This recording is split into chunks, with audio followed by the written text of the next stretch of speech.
Good day, C-Dub. Hello, Rita. How you doing? Man, it's great. Good times. Great new year. Indeed. Happy New Year to everybody. I know we're a little late into it, but, we got stuck in some places and we make up for it in others. So That's right. Here we got are. a lot coming your way this year Right. on Rock and Roll Confessional. Now, today's interview is with Rick Springfield. Now, you may remember Rick as Dr. Noah Drake on General Hospital, or Pastor Charles on American Horror Story, or even playing himself naked. Yeah, naked on Californication. But did you know he's an amazing musician and songwriter? There's more to him than Jessie's girl. What? Yes. I think we found that out, and you will too. We talk about the new Greatest Hits box set, along with plans for his future and some of his most prized collectibles. So here we go. It's our amazing interview with Rick Springfield.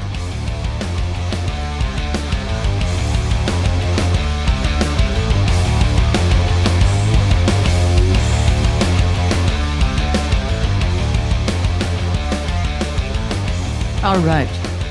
Very proud to welcome to Rock and Roll Confessional, Rick Springfield.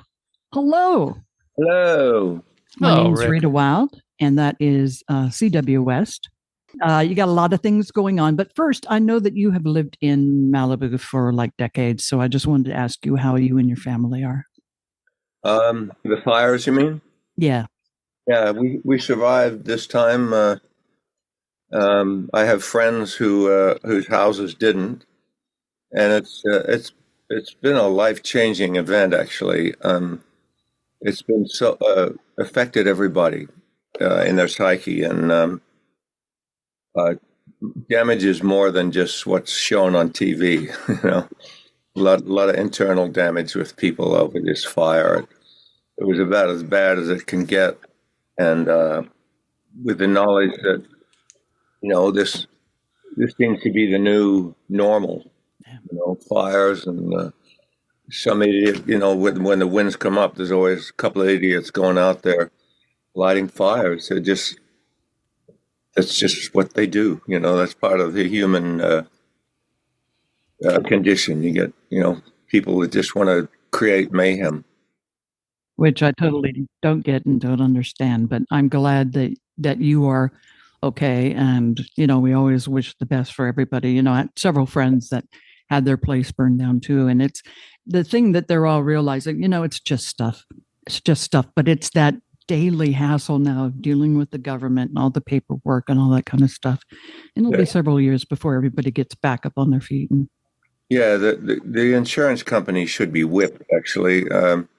They backed out and it's left for a California Fair Plan, which is, there's no money in that. Yeah. I mean, these are multi-million-dollar houses that have gone up, and hopefully, they're going to be fighting to get money, and they're going to be fighting to clear it. PCH is going to be a nightmare. It's our main drag to get into the city.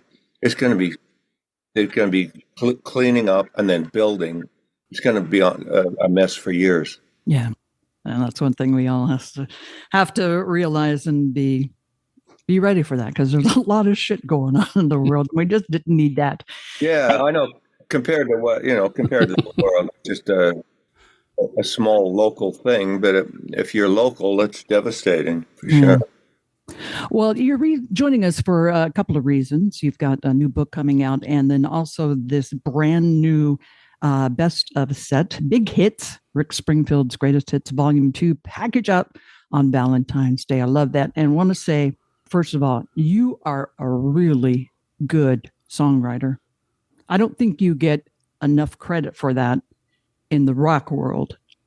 I would agree with that. Good. Or enough airplay in the rock world. Yeah, exactly. Really. Yeah, I know. Everyone's got their opinions, and we kind of wear our music to define who we think we are. And a lot of the rock people, I mean, it's really funny because the ones who kind of don't consider me as a rock musician are the ones, who don't really have much of a clue. And all the musicians, a lot of musicians who know what it takes to write a a song, a lot of them are fans, you know, and it's just kind of weird, but it's something I've learned to live with, and I don't have any, you know, beef about it really. It's just what I'm very fortunate to still be able to play and to have a I guess almost 50-year career. I love the new song. Did you write this song, "Lose Myself," Yeah. just for this to release on this, or is it something that's been like sitting in the archives forever? No, it's a new composition, a new recording, but I record one song at a time, and I did that with this last album too. I just recorded one song at a time until I had enough songs for an album. But this one was just one that happened to come up to be finished at the time of the album, so we put it on it and released it as a single. Yeah, it's really good. God, it's a great really song. Hooky and great. And that's one thing, you know, in listening to this whole album, it's like the misconceptions that I think many people have, you know, is just that, okay, well, you're, you know, an actor and you're doing this on the side. And this is a personal question, I guess. Was it difficult to be taken seriously as a rocker because of the success of your acting career? And I think that's kind of ties into what we were talking about before. I remember a lot of people like at KMET, which for people that don't know in Los Angeles was the big rock station and with attitude. And they said, no, we're not going to play it. We're not going to play it. And KLOS, where I worked for a long time, we had that discussion, but we played it, you know, because it's a great song. Jessie's Girl. I mean, come on. Yeah. I can't really, you know, it is what it is. I'm fortunate that it was a hit in the first place, and has taken, you know, a degree of a position in the rock, you know, iconography of the '80s. I used to dream of having a song like that when I was a kid, and you know, it had continued from there. So I don't have any.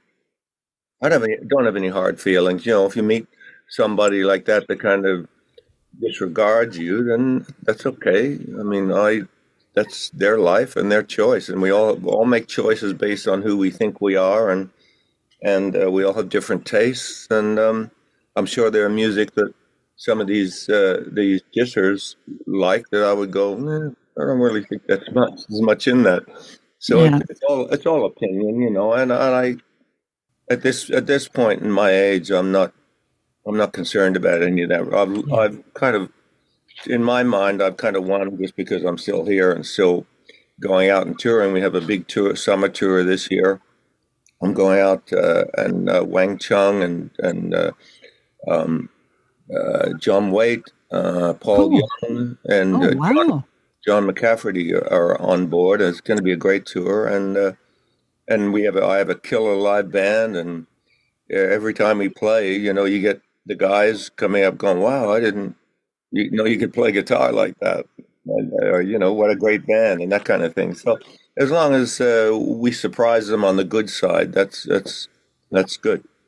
One other thing that caught me by surprise in listening to Big Hits, Volume 2, Rick Springfield's Greatest Hits, I would have thought you would have had a couple of ballads. You don't write ballads, man. You're straight rock and roll. It's weird. I thought I would too. I thought I was a ballad writer when I first started writing. My very first album, Beginnings, in 1972, the strongest songs were ballads, and the strongest songs for the next couple of albums that weren't successful were the ballads.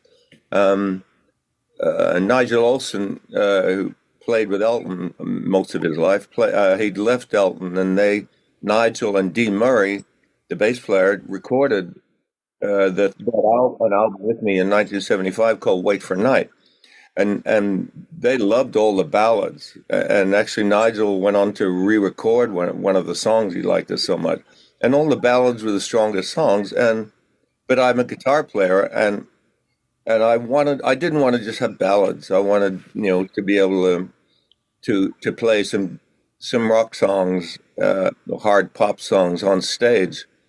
And I guess that was the one I wrote that started it. Was was a rock song and not a ballad, but a pop song, up tempo thing.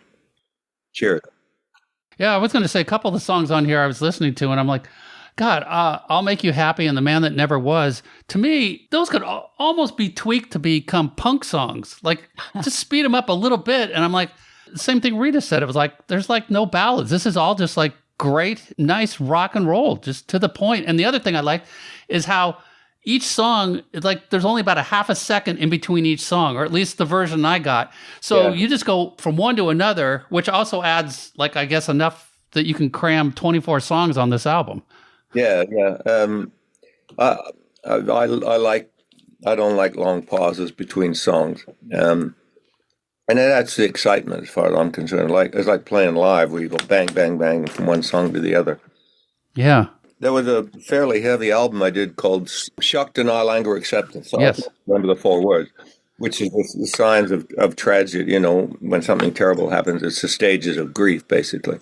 And I was going through something at the time, and I was very angry about it. And so all the songs on that, which I'll Make You Happy came off of, are all very dark, detuned guitar stuff that surprised a lot of the fans, but it became a lot of the fans' favorite album, one of their favorite albums.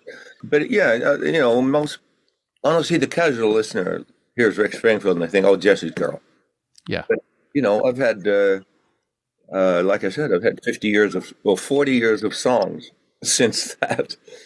And one of Jeff Moscow, who's a very good friend of mine, and created all those Now records, now that's what I call, 80s, all those. Yeah. He said, oh, geez, I have ADD. I completely forgot what I was going to say. We forgot too. Yeah, he's CW. We're all in the same club here, buddy. So Yeah. I know what it was. He said, every album I do is different from the last one. And that's true. And I like that. And this, what I'm working on now is going to be different again. in what way? Might be surprising. A new approach to songwriting, as it were. Whether it Interesting. works or not, I'm not sure. But, which I've always done, I've always written for my own pleasure. And it's up to the gods whether it's liked by an audience or not. But you always write for yourself. You can only write for yourself. CW mentioned the song "The Man That Never Was." You recorded that with the Foo Fighters, basically. And what was that experience like working with them? Because I love the fact that they don't think about genres, because That's what I was saying. Musicians don't have that same thing that an audience has. Oh, I got to be careful who I say I like, Right. or it's because like they did all that Bee Gees stuff, and it sounded great. Yeah. Man Never Was was a great experience doing that with them. They're a great band and very open and were willing to work on whatever. And it was we just wrote the track in a couple of hours in the studio. We laid a rough down, and then Dave handed it to me and said, "Go write a song." So, and then I finished the song and we recorded it for real in the studio. It was a great experience, and having Butch Vig, I think, was the producer, and it was really great. So it's working with A teams is you always learn something too. It's like I did a movie with Meryl Streep, and I learned a lot more from her about acting than I'd learned in like any classes I'd ever been to. Did she learn music from you? Yeah, she asked me questions about how should I stand on the microphone, how far should I, like funny kind of very beginner questions, but she'd never done it before, and she's never played in a band, so she was I helped her out with that, and it was a very give and take thing. It was great experience too. Nice. The new box set that's coming out on the 14th, it's got vinyl, or I'm assuming, or CD. It's got a slip mat, if you buy the vinyl version, but then it's also got this fantastic, I hate the word coffee table because I don't think anybody knows what coffee tables, and I don't even know what they were. I know. I say that in the intro to the book. Like I don't know. The only coffee table I know are the round little things at Starbucks. Yeah. Right. But it's got this great book, Rick Springfield Through the Lens, and it's all photos by Jay Gilbert, who's a friend of yours, right? That's been taking photos for years and years of you. Yeah, for about 25 years. And when you do a photo session, you pick maybe 5 or 6 of the ones you like from the session, but there are a lot of other shots in the session you don't use. Same with live photos. You'll pick a couple, but there's a lot of good stuff, and he's got some stuff from recording studio, and he's been around a lot. So there's a lot of photos that they're all photos no one's ever seen before, but they're also different kind of subject matter, different approaches to me. Is there any stories or writing in it, or is it just a photo book? I think it's just the photos. I write a rather slightly obscene forward, but apart from that, that's about it. Oh, is that kind of like the press release? CW, you can read that part. I don't have it, so you go ahead and read I it. cracked up. And, it starts off, it took me forever to hit 21 years of age. Now 75 has suddenly appeared like an unwanted boner as you get up in front of the class for show and tell. That's just great. I laughed a lot at that one. And let's talk about some of these songs here, dude, on this record. And I hope that you're going to play these in concert, because these, and you probably do, but I'm on this tour upcoming. Who killed rock and roll? I mean, the line, who put the bullet in rock and roll's head? Left radio used her and left her for dead. My God, that's just so fucking spot on. Thank you so much for that. We played that for a while. Actually, the band has a difficult time with it because it's a very complex song. There's a different riff every at the end of every line. So there's like 25 different riffs all through the song, and different tempos and everything. And it's quite a difficult song to do, to suddenly just whip it out, So we have to rehearse it if we're going to put it in. But we do. I'll Make You Happy, and I used to do The Man That Never Was, but it didn't get a big audience reaction, because I want to please. I go on stage and I want everyone to have a great time. I'm not the guy that gets up there and plays all the songs from the new album. I don't think a stage is a great environment to hoist a bunch of new songs on people. You can't really understand the words in a live concert, so I want the audience to go away excited and happy. And The Man That Never Was, whether they've never seen the documentary, it's a great documentary, but documentaries are kind of, they're kind of a side issue in streaming, and it's unless you really know what the subject is about, and it's a great story. It's about analog versus digital, and a great studio called Sound City, where my manager owned. That Foreigner, Tom Petty, Nirvana did Nevermind there, and I did for my first couple albums. And Dave loved the board, and he did a very understandable for layman's view of a recording studio, and it's just a great documentary. Has a lot of heart, and when he got everyone together to tell their stories. He said, "Well, why don't we write a song? Write songs together." So I wrote with the Foo Fighters, and then he said, "Well, why don't we go on the road?"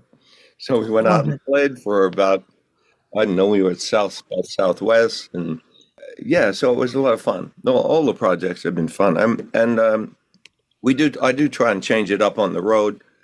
Obviously, there are certain songs I'm kind of obliged to do. I make a joke saying, we don't play Jessie's Girl anymore, or Don't Talk to Strangers. I've done everything for you. They get a big moan from the audience. But I switch it around a lot, and I have an amazing band, and they really love each other, and that shows on stage. I hate going to see old bands that kind of hate each other.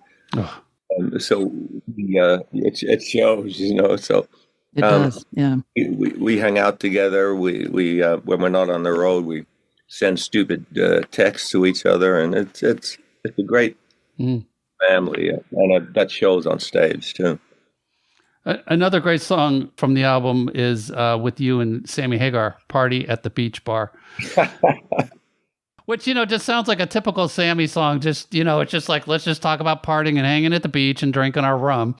Yeah, yeah. It was. It's when the bombs start falling. The best thing to do is get fucked up. It's basically what the song is about.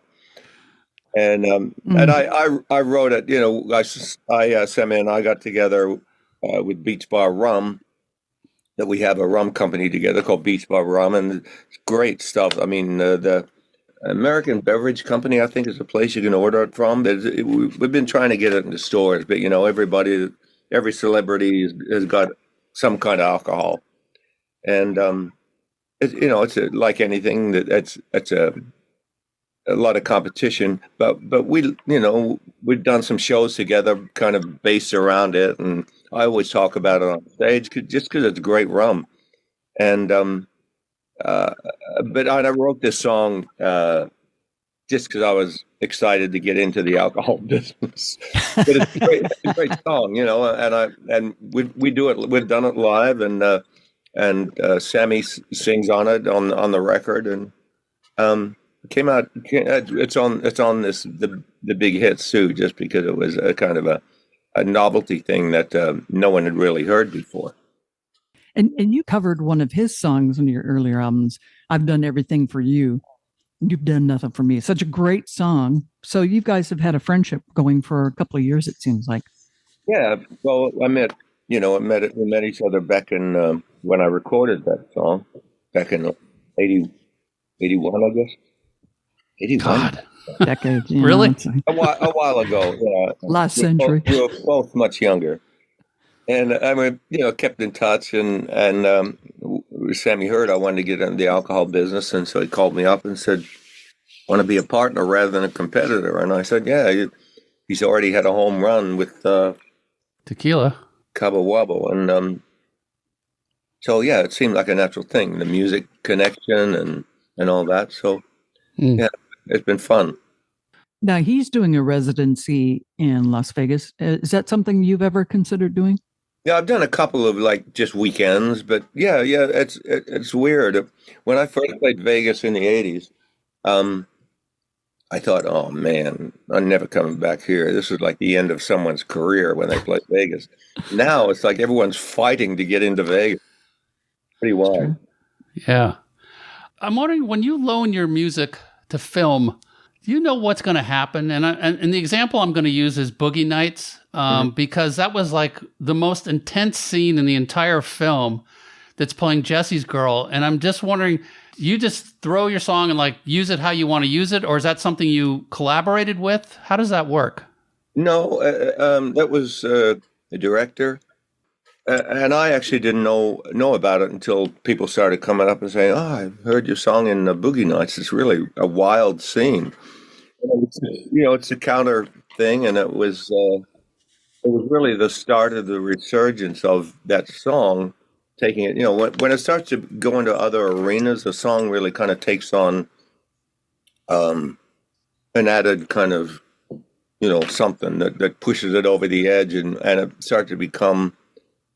Well, I don't want to use the word iconic, but it goes further than just being that summer hit record, and it's been at a lot of shows now, and even I even did a piss take on it, as they say, with Coheed and Cambria. They did Jessie's Girl too. But yeah, it's and you don't really have a say on what Of course, it was in like a porno movie. I go, I need sort of was. I see what's going on when you're playing my song. I'm very particular about sexual positions. Are you saying you would lend your music to a porno? They've done it with something. They did something about Jessie's Girl they called it Jessie's Girls or something. But it's you can't copyright a title. Right. And they had Jessie jeans and the Jessie girl makeup and all this kind of stuff. I eventually had to copyright the name Jessie's Girl as much as I could to kind of protect it from being, used as I don't know, dildo. Jessie's Girl dildo. So. Jessie's Girl toilet paper. Okay. God. All right then. Going to another subject now. This is one that a lot of people don't talk about, but you have been one of the artists like Bruce Springsteen, and Rick Springfield have talked about depression. And in this day and age, it's so important that people can express themselves and talk to somebody certified, somebody that is a professional. You have any thoughts on that, especially these days? Yeah, I wrote my own autobiography, and I don't know what year it was. It was about maybe 10 years ago, 8 years ago. Time is relative, and I have no concept of where things happen in my life. But the moon is always there, and no matter where you are. Actually, my mom called. I was talking to my mom on the phone before she passed away, and I said, "Yeah, there's a beautiful full moon tonight." She goes, "Oh, full moon!" She couldn't believe there was a full moon here and a full moon in Australia. I said, "Yeah, Mom, full moon. We just takes a little trip around as we turn around. The Earth turns." But damn it, what were you talking about? Just people opening up and saying, "Oh, the depression thing." Yeah. So I mentioned it in my book just because it was part of my life, and to leave it out didn't seem truthful. Obviously, there's stuff to leave out in the autobiography, but that didn't seem to be one of them. And that was a thing people zeroed in on, was that I talked about it. And I've heard so many people come up since then and said they're really glad I talked about it because their sibling or their mom or their kid or suffers, and it helps. It's like it's a version of group therapy, that if you know someone else is dealing with it, it's almost less of a burden because you're not alone with it. Not being alone with pain that's why we share our grief, because it lightens it to a degree. But depression, I kept it inside because I didn't know what it was. First of all, I mean, in the 80s, they didn't even talk about it, didn't even have a word for it. So I still deal with it from time to time, and but I like to be an example of you can still have a life you want and not let it beat you. And I've done actually a couple of seminars with people on it, on depression, dealing with it, and it's helped a lot of people that come up. Probably the thing they've mentioned more than anything is, that they suffered from depression, and it helped to know that someone that they, career they like or whatever, or has been successful, that they share that same pain, and it doesn't have to crush you. And obviously, there's different types of depression and everything, but it doesn't have to kill anything. I try and turn mine into positive things by writing. That's one of the first things I did, was I started writing. Didn't know why I was writing, but you start to look in much earlier when you're suffering depression, and the gold is that it helps a writer to look in. Yeah. I commend you for doing that. Yes. I think with celebrities, we put so many celebrities on these pedestals that they are living this perfect world, and you're a great looking guy, and you can, get all the girls you want and that kind of thing. And it's Jessie's like girl. Yeah. But the fact that you put it out there and made it real for people, it helps, I think, people connect to you that are going through it, like you said, and B, it's just and this isn't negative, but it lowers you to the fans level, and that's not a negative thing. It makes you more human, I think. Yeah. And the pedestal is a very dangerous place to be. So I would rather be known as, someone that's approachable than, oh, don't go near him. He's a freak, or he'll get angry or whatever. So I'm always very approachable because I think that's, I want people to know that you can, like I said, you can have a career, and that's still, and everybody, everybody that there's a celebrity, no matter how huge, they've got something going on that you don't know about that is hurting them and that they're having to deal with. And I think the more that gets out there, it'll stop some of this, silly stuff about celebrities where, the pedestal thing and, girls blowing up their lips because... and their butts. The women they follow are doing that. But yeah, like CW said, I commend you as well on doing that, because we as, like regular people, I mean, with COVID and, technology the way it is, we've like separated from so many people, and it's important to remember that connection, that we're not that much different than... We're not different, no different. The biggest celebrity still does all the same things you do through the day. Whoa. You think they sit in a swimming pool and are handed champagne and then go off to do interviews and do a movie or do a concert, but they're doing all the stuff you got to do, Taking out the trash, feeding the dog. Oh, it's a pleasure to feed the dog. I love feeding that dog. No.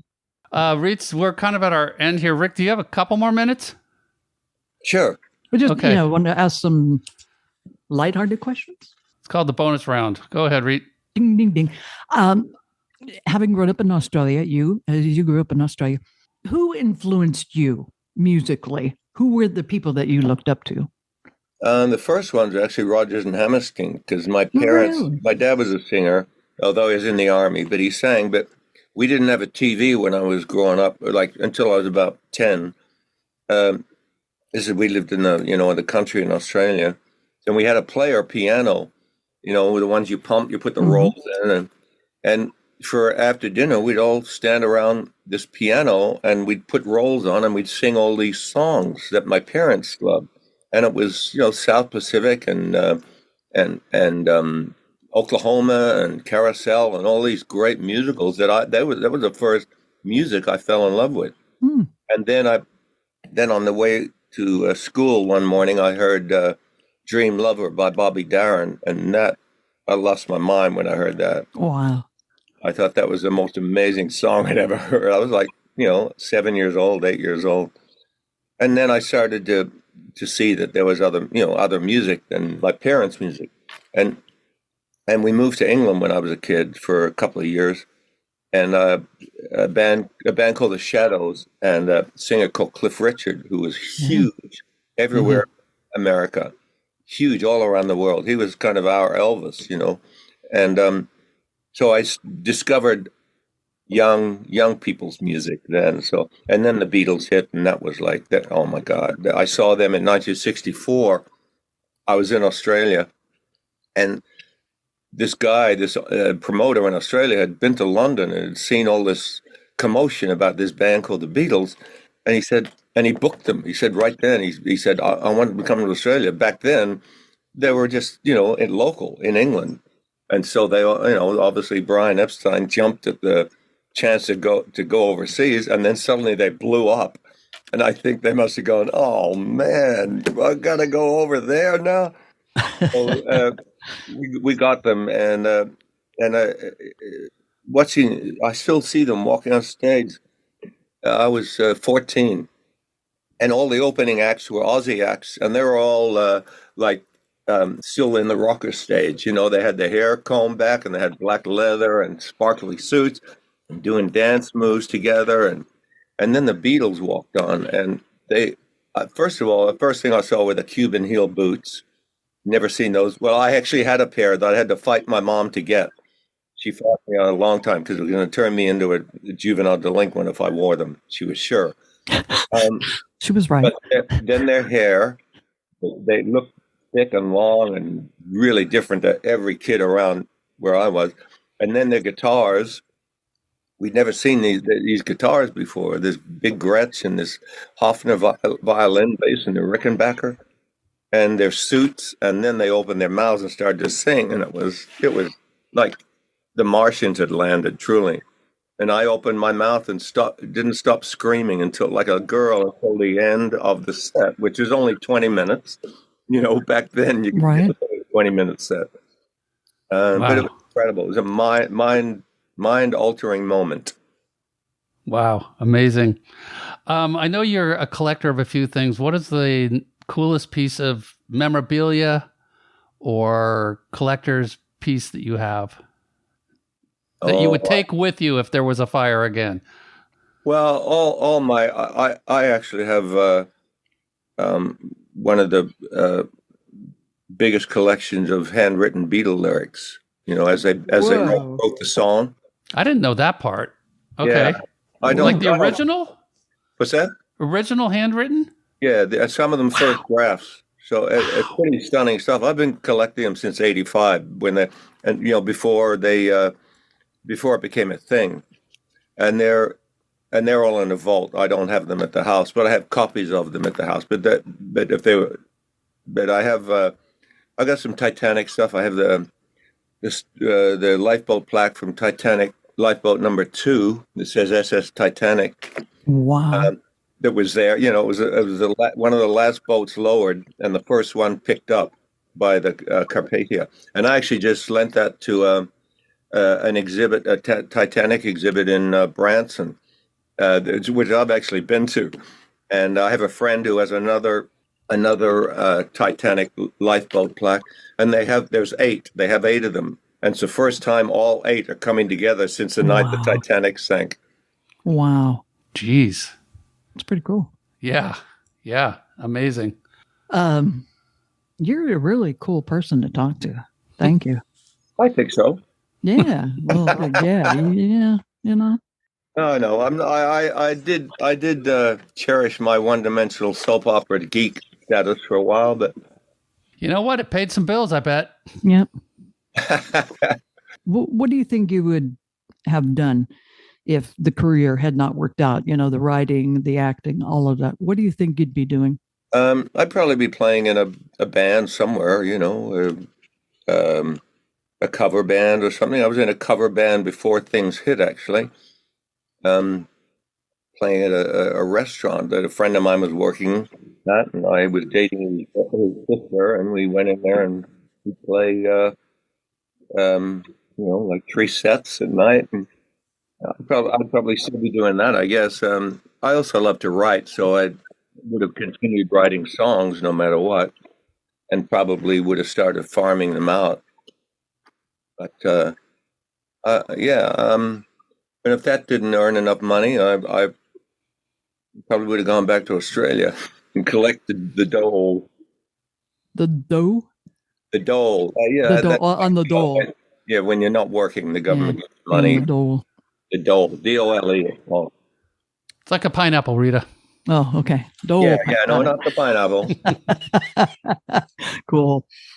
You have just been amazing. Thank you so much for being so honest and for sharing and just being. I don't have enough fake stories to not be honest. I'm sorry. You know, I love that. But a great rocker, you know, that's the thing. Absolutely. And I can't wait to see you live in concert. And that's my bad that I haven't done that. A great show. We really do. It's really, I look forward to it every night we play. Great. I can't wait. Thank you, Rick. Yeah, thank you, guys. Thank you so much. Best of luck on the album, the book, and the tour, and just on being you, and extra patience for you on driving. Yeah. All right, bud. Thank you so much. All right. Too cool. And I got to say, I have not heard his music in a while because, like a lot of our rock things, we dropped some of the bands we used to listen to. But man, rock and roll, the guy does it. I mean, he's such a gifted songwriter. I mean, he has that, like when Tom Petty first started out, he had like those 3-minute songs and they get you to where you need to go. They have a story. They have a nice ending.